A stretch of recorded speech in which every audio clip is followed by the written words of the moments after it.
Now on BBC2, slightly later than planned, George Romero reveals the impulse behind the chiller Dawn of the Dead.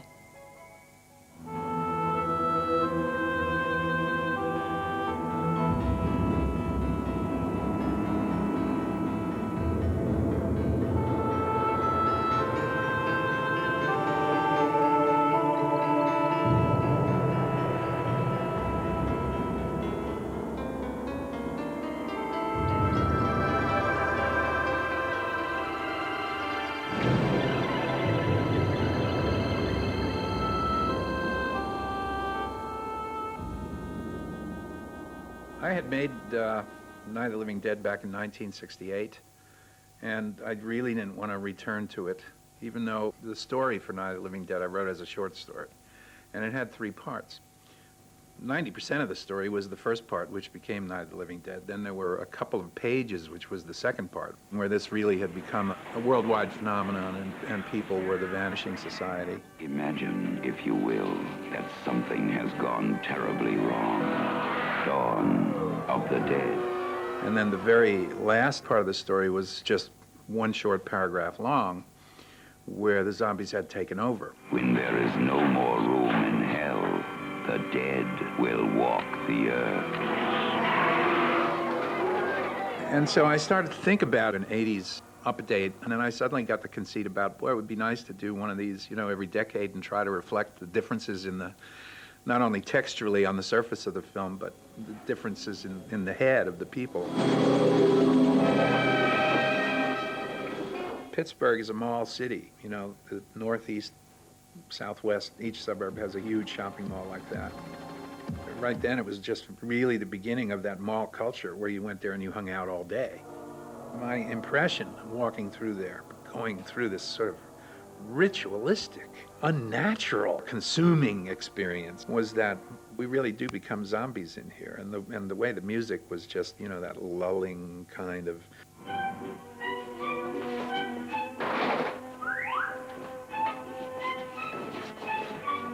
Everything about it was just so, I don't know, kind of hypnotic. It seemed like there was almost nothing real there, unless somebody slapped their kid or had an argument or, didn't like the pizza. There were little moments of humanity, but most of the time it's just sort of riding along on, it's like the little characters in the Disney, the little Small World ride, you're just going through it and characters are there, being exactly what they're supposed to be. It just said, wow, this is exactly where it should be.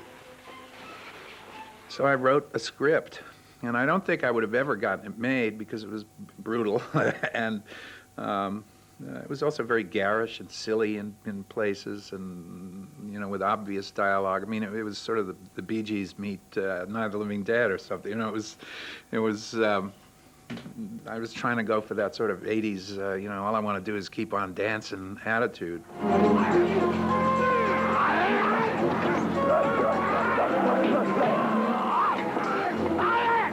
I don't think anyone would have gotten it, except Dario Argento approached us, Italian director, and we showed him the script, and he said, I'll be the first money in on this one. I mean, basically, he caused the movie to happen. Come on! Run, run, run, run! Come on! All right, all right, all right!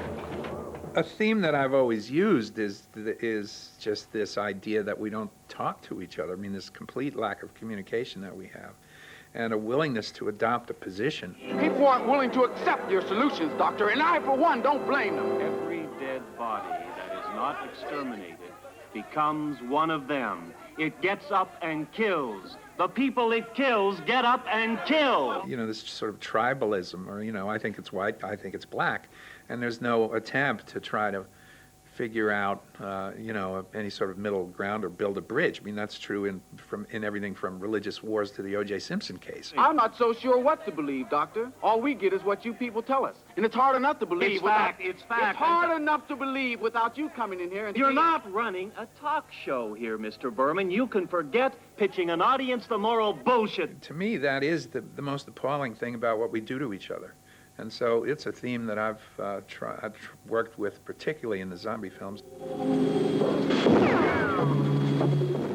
think if people start shooting at you, then sure, you're all going to shoot back at the same common enemy.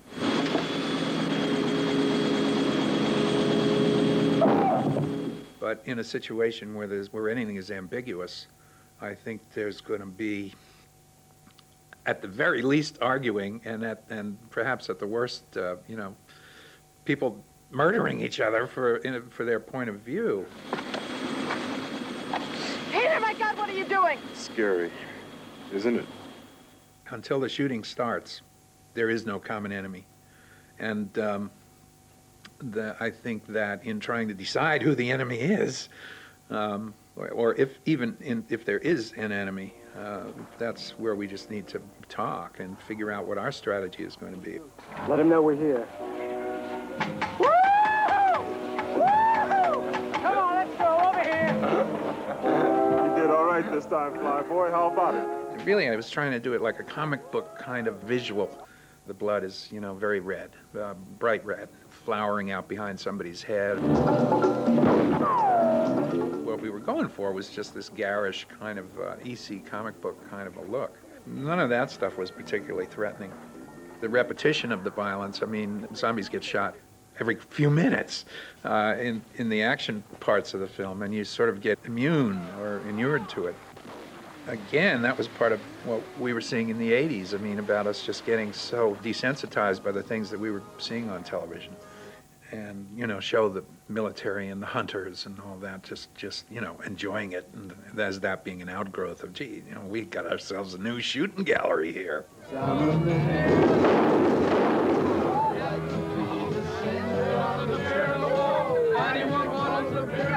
you!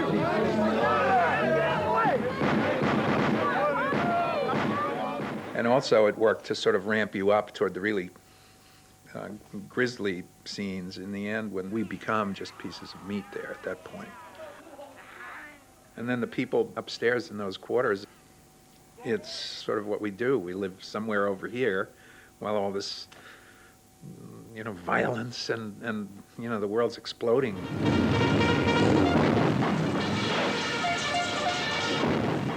If I ever do another one, if I ever do the 2000 one, I think that's what it'll be like.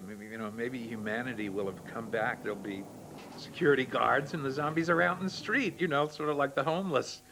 But will we care? As long as we get, there's a valet to bring the car and we can get out of there and not really have to deal with it.